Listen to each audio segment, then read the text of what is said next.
one, guys. Caps for sale. This is a tale of a peddler, some monkeys, and their monkey business.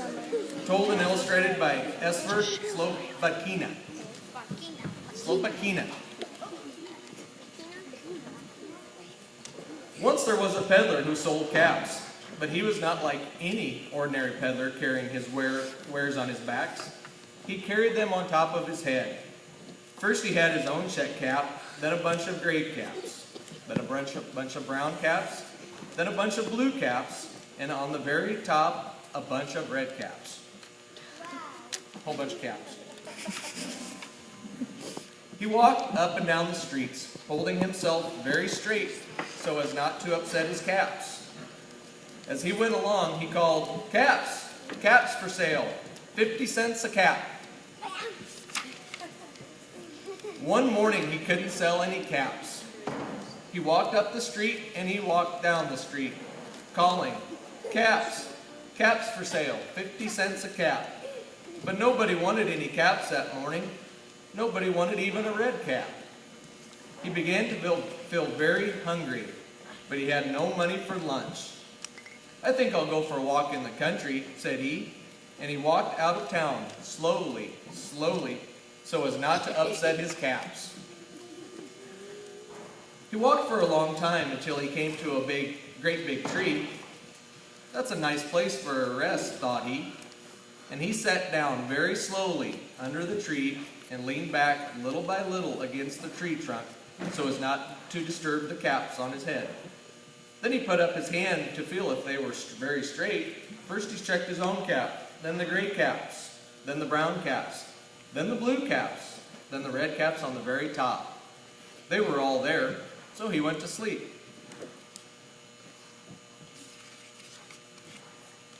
He slept for a long time. When he woke up, he was refreshed and rested. But before standing up, he felt it with his hand to make sure his caps were in the right place. All he felt was his own check cap. He looked to the right of him, no caps. He looked to the left of him, no caps. He looked in back of him, no caps. He looked behind the tree, no caps.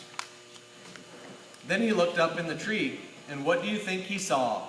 Caps. Caps? And the monkeys. On every branch sat a monkey. On every monkey was a gray or a brown or a blue or a red cap. Oh, no. Monkeys everywhere. My dad read The peddler looked at the monkeys. The monkeys looked at the peddler. He didn't know what to do. Finally, he spoke to them. "You monkeys, you," he said, shaking his finger at them. "You give me back my caps." But the monkeys only shook their fingers back at him and said, "Zzz, zzz, zzz." This made the peddler very angry, so he shook both hands at them and said, "You monkeys, you, give me back my caps." But the monkeys only shook both their hands back at him and said, "Zzz, zzz, zzz." Now he felt quite angry. He stamped his foot and said, "You monkeys, you better give me back my caps." But the monkeys only stamped their feet back at him and said, "Zzz, zzz, zzz." By this time, the peddler was really very, very angry.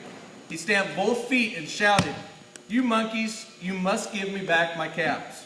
But the monkeys only stamped both their feet back at him and said, what do you think he said? At last, he became so angry that he pulled off his own cap and he threw it and began to walk away. But then, each monkey pulled off his cap. And all the gray caps, and all the brown caps, and all the blue caps, and all the red caps came flying out of the tree. All over. So the peddler picked up his caps, and he put them back on his head.